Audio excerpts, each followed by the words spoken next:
The camera was still rolling when they found it. Half buried in pine needles, the lens cracked, the battery dead, but the memory card survived. The final image was stamped 11:47 p.m., October 15. What Daniel Morris captured that night in Olympic National Forest would become the most analyzed piece of evidence in the state's history, because either he recorded proof of something that shouldn't exist, or he staged the most elaborate disappearance ever attempted by a park ranger. I would know. I'm the one who found his camera. My name is Sarah Chen, and I've been with Olympic Search and Rescue for 12 years. I've hauled lost hikers out of ravines, tracked missing kids through choking underbrush, and recovered bodies from places that will haunt your dreams. But nothing prepared me for what we uncovered while looking for Daniel Morris. It began 3 weeks earlier. October mornings in the Olympics are usually sharp and clear, but that Tuesday rolled in under a fog so thick you could barely see 10 feet ahead. I was finishing my coffee at the junction station when the call came in. Daniel hadn't checked back after his patrol. That alone wasn't unheard of. Cell service in the park is unreliable at best, and radios fail all the time in the valleys. But Daniel wasn't like that. In 23 years on the job, he'd never missed a check-in, never took unnecessary risks. The kind of ranger who triple-checked his gear and left detailed route plans. His patrol zone spanned 40 square miles of old-growth forest along the Ho River Valley, some of the most remote terrain in the lower 48. Trees so massive they create their own weather systems. Gorges that haven't seen direct sunlight in centuries. The kind of place where you can vanish forever and no one will ever find you. We launched the initial search within 6 hours. Standard grid sweep, working outward from his last known position. His truck was still parked at the trailhead under the spruce, keys in the ignition. His patrol log showed he'd set out at 7:15 a.m.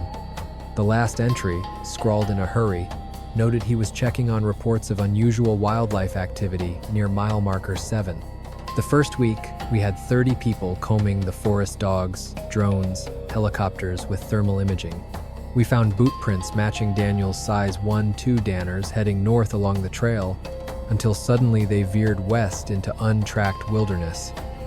The trail ended at a creek crossing, and then nothing.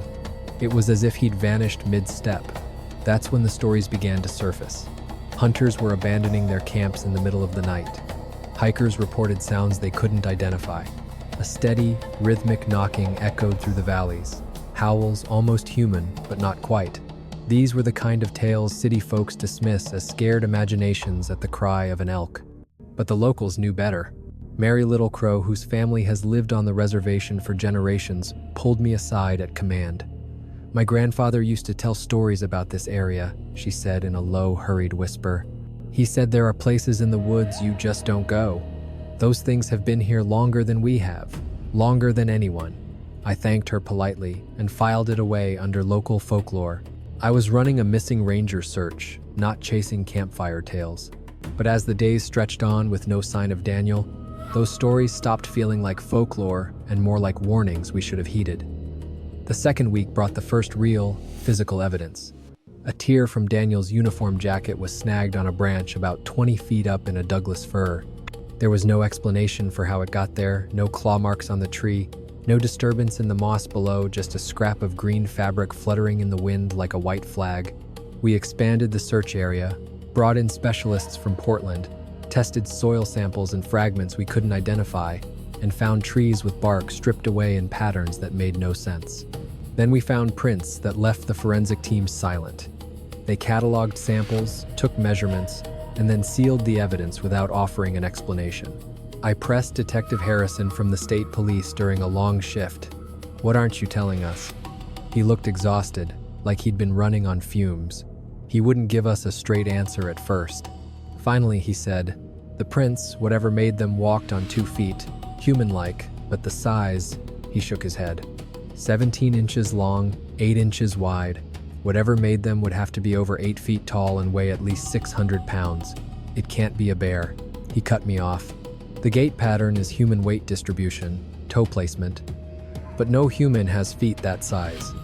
No human leaves 3 deep, packed impressions like that in the soil. I couldn't sleep that night. I lay there thinking about Daniel out there in the dark, about those prints, about Mary's grandfather and his warning. I've spent my adult life in these woods. I thought I knew every sound, every shadow, every danger they hold. Lying in my tent, listening to the forest breathe around me, I realized how arrogant that was. The Olympics are home to trees that were already ancient when Columbus set sail. Valleys that have never known the swing of an axe. We like to believe we've mapped every corner, cataloged every species, but 40 square miles of wilderness is bigger than you can imagine. There's plenty of room for something to hide. Something that knows how to avoid us. Something that's been avoiding us for centuries. The next morning changed everything. October 27, 6:43 a.m. I was working the northeast grid with my partner Jake when the radio crackled. Base to all units. Need Chanet at coordinates 47.3 by 121.9, priority 1. The urgency in the dispatcher's voice froze my blood. Priority 1 means they'd found a body. The coordinates led us deep into a grove of old-growth cedars, 2 miles from any established trail, the kind of place you'd never stumble into unless you were looking for it. The forensics team had already set up a perimeter. Their faces were grim in the morning fog, but there was no body. Instead, half buried beneath a mat of fallen needles was Daniel's camera, a Nikon D750, a pro-level rig. The kind of camera serious wildlife photographers dream about. The lens was cracked, the body scratched and dirty, but still intact. A forensic tech, gloved up, carefully slid out the memory card. "Battery's dead," he muttered, "but these cards are tough. Might still be something here." We crowded around his laptop as he slotted it in. 312 images loaded. The first few dozen were standard patrol documentation trail conditions, a downed tree, a black bear photographed from a safe distance. The timestamps showed Daniel working his way north through the morning of October 15. Then the images shifted. The timeline jumped to late evening. The shots grew erratic. Blurred trees, ground, sky, like he was running while firing off photos. Image 297 made all of us step back. It showed claw marks gouged deep into a tree trunk. Fresh, raw, 4 parallel lines carved into the bark. But the spacing was wrong for a bear. Too wide. Too high. The marks started 9 feet off the ground. The next sequence was darker forest floor lit only by flash. Broken branches, churned up earth, signs of a struggle or a chase. Daniel's boot flashed in one frame, mid-stride, debris flying. Image 308 showed something that should not exist. A footprint caught in the beam of Daniel's flashlight. Enormous. Human-shaped. The proportions matched what we'd seen earlier, but fresh mud still glistening with moisture. 5 toes, clearly defined. An arch like a human foot, but the size made my hands shake. "Jesus," Jake whispered. "What has feet like that?" The answer was simple: nothing human. We sat in stunned silence as we clicked through the remaining images.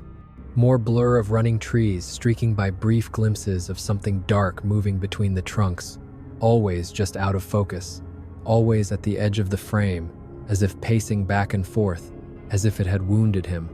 Image 311 stopped my heart. Daniel had swung the camera onto himself, a selfie taken in the middle of whatever horror he was living through. His face filled the frame, eyes wide with terror, mouth open in what could be a scream or a gasping, desperate breath. Behind him, out of focus but unmistakable, a shape massive, upright, covered in what looked like dark fur or hair. The timestamp read 11 hours 46 minutes and 53 seconds p.m. The final image, number 312, read 11 hours 47 minutes and 16 seconds p.m. This time, Daniel had somehow managed to focus. The flash caught it perfectly. 15 feet away, partially obscured by a cedar trunk, stood something upright like a man, but no man has that size. Broad shoulders would have brushed the lower branches, arms hung past where its knees should be, and the face even partly obscured. You could make out features that were eerily human but fundamentally wrong. Heavy brows, an over-prominent jaw, eyes that caught the flash and reflected it back like an animal's. But there was intelligence there, calculating, purposeful. It wasn't fleeing Daniel. It was watching him, studying him, deciding. The image was crystal clear, not blurred, not an artifact, not open to easy misidentification. Whatever Daniel Morris photographed at 11:47 p.m. on October 15 was as real as the camera that captured it. "We need to seal this scene," Detective Harrison said, his voice steady but taut. No one spoke beyond that until we knew what we were dealing with. I couldn't stop staring at those eyes in the photo because I had seen them before. 3 nights earlier, while searching alone along the creek where Daniel's tracks ended, something had been watching me from the tree line. Every instinct screamed at me to run. I listened. I told myself it was a bear. I convinced myself the size was a trick of shadow and fear. But now, looking at Daniel's final photograph, I knew the truth. It had looked at me, studied me, decided, and it had let me go. The investigation expanded after the photos leaked. Maybe someone in forensics. Within 48 hours, every major news outlet had the images. Experts weighed in. Most declared it a hoax, an elaborate fake using forced perspective or digital manipulation. But the technical analysis came back clean. No signs of editing, no evidence of staging. The FBI arrived with their own team, cordoned off the 40 square miles of forest, and brought in beefed-up researchers, anthropologists, wildlife biologists. They interviewed every local who had reported strange encounters and compiled decades of reports we'd once dismissed as misidentification or imagination. A pattern emerged that was terrifying in its consistency. Always the same area. Always a single witness: hunters who'd glimpsed something impossible, hikers who'd heard sounds that made them change course, rangers who'd found trees bent and broken in ways that defied explanation, and the disappearances. God, the disappearances. 23 in the last 50 years. All experienced outdoors people. All vanished without a trace in that same general area. We blamed the wilderness, bears, waterfalls, exposure. But what if we were wrong? I led the FBI team back to where we'd found the camera, showed them the claw marks now weathered but still visible, and walked them along Daniel's last route as we'd reconstructed it. They sampled, measured, photographed, and deployed motion sensors and camera traps across the grid. 3 weeks passed with nothing. Then the cameras started failing, one by one, going dark. When we recovered them, they'd been systematically destroyed, not by weather or animal activity, but dismantled with precision. Memory cards removed, lenses shattered with pinpoint force. Something out there knew how to find our equipment, something smart enough to identify and disable surveillance gear, something that had lived in these woods long before we arrived, and that would likely stay long after we were gone. The official search was called off on November 15, exactly 1 month after Daniel disappeared. The FBI packed up their equipment, sealed their files, and left without explanation. The story died in the media, replaced by fresher mysteries. Life in Forks went back to normal, but I couldn't let it go. Daniel Morris was still out there, and whatever stood in that photograph was still watching, still waiting, still deciding who to pick next. So I started my own investigation. Quiet, careful talking to people the FBI had overlooked or dismissed. The old hands on the reservation who knew the stories passed down for generations.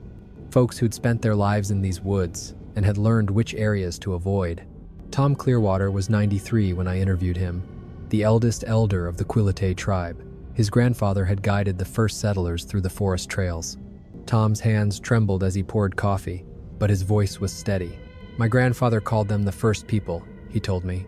He said they were here before us, before anyone, not animals, not people, something in between. They mostly keep to the deep valleys where the sun never reaches, but sometimes they take someone. Always have, always will. That's the cost of living near their territory. Has your grandfather ever seen one? I asked. Tom nodded slowly. Once, while he was leading a crew of loggers near where the spur meets Glacier Creek, they saw something standing on a ridgeline taller than any man, covered in fur like a bear, but walking upright. The loggers wanted to shoot it. Tom's grandfather stopped them. He said killing one would bring others. He said there are things in those woods better left alone. How many others? No one knows. Enough. They are careful, they are smart, they know how to hide, how to avoid us unless they don't want to. He looked at me with cloudy eyes. He's your kin, Ranger. He went too far, saw too much. They don't take people anymore. Learned that brings too much attention. But sometimes someone crosses the line. I thought about Daniel's last photos, how the creature had walked with him, driven him deeper into the woods, off the trails, away from help. It wasn't random. It was deliberate. Over the next month, I started piecing it together on a map. Every sighting, every disappearance, every physical clue. The pattern emerged once you knew what to look for: a roughly circular territory, about 15 miles across, centered on the deepest valleys where the old growth is thickest and people rarely set foot. I found other photos, blurry, distant, often dismissed as hoaxes or misidentified bears. But compared with Daniel's clear shot, the similarities were undeniable. The same proportions, the same posture, the same intelligent eyes. Dr. Rebecca Martinez, a primate researcher from the University of Washington, agreed to meet me off the record. She'd been part of the FBI inquiry but was bound by an NDA. Still, she hinted at what they'd found. "The cast prints are remarkable," she said carefully. "The skin ridges, the curvature patterns, the weight distribution consistent with a large primate. But the skeletal implications suggested by the impressions don't match any known species." "What about DNA? Hair samples?" I asked. She was silent a long time. "No conclusions degraded, contaminated," she said, the official line. "One stops there," but she added hypothetically, "If you found genetic material close to human but not quite, if you found signs suggesting a divergent evolutionary pathway, a parallel branch that developed alongside Homo sapiens but remained isolated, what would you do with that information? Study it and protect it? Or bury it, classify it away, pretend it never existed?" She stood to leave. "Some discoveries are too big for the world to handle," she said. "Some mysteries are better left unsolved." I couldn't leave it unsolved. Daniel Morris was my friend, my colleague. He deserved better than to become another unresolved disappearance, a statistic, a cautionary tale told around campfires. I went back into the woods, not with a team, not with cameras or weapons, just myself. I hiked the old trails in the hours before dawn, waiting, listening, hoping. It took 3 months before I saw it. March 7, 5:47 a.m., mist rose from the river and lake. I sat on a moss-covered log, watching the forest wake. No cameras, no recorders, just watching. That's when the birds fell silent. If you've spent time in the wild, you know that silence, the sudden hush that drops when a predator moves through. Every small creature freezes, hides, waits for the danger to pass. But this was different, deeper. Even the trees seemed to hold their breath. It stepped out of the cedars about 40 yards away, moving with a grace that shouldn't be possible for something that large. At least 8 feet tall, covered in dark brown hair that seemed to absorb the dim light. It walked upright, its arms swinging naturally, its head turning to scan the forest. Then it saw me. We stared at one another across the misted clearing. Those were the same eyes from Daniel's photo. Intelligent, ancient, calculating. I didn't move. I didn't breathe. Some primitive part of my brain screamed a warning that my conscious mind couldn't process. It could have closed the distance between us in seconds. It could have done whatever it did to Daniel. Instead, it tilted its head slightly, studying me as if I were studying it. Then it turned and walked back into the trees, unhurried, unafraid. 3 steps, and it was gone, swallowed by the trunks as if it had never been there. I sat until the sun rose, until the birds sang again, until my hands stopped shaking. Then I hiked out and never returned. The official report listed Daniel Morris as missing, presumed dead, likely a victim of an outdoor accident. The case was closed, but I knew better. Somewhere in those ancient valleys and places people don't go, Daniel had encountered something we're not ready to understand, something that had avoided us for millennia, something that knew how to hide in a world running out of hiding places. The photo sits in an FBI evidence locker, classified beyond my clearance. The only thing we can agree on is that these woods contain something else, something that watches, waits, and decides. I retired from search and rescue a month later and moved to Arizona, as far away from the Olympic forest as I could get. But on quiet nights, I still dream of those eyes, still wonder whether Daniel truly vanished, or if he's out there somewhere living among them, learning their secrets, becoming something between human and whatever they are. Locals still report strange howls echoing through the valleys. Hunters still abandon camps in the middle of the night. Hikers still whisper about the feeling of being watched. And every few years, someone else disappears. Someone had gone too deep, seen too much cross that invisible line.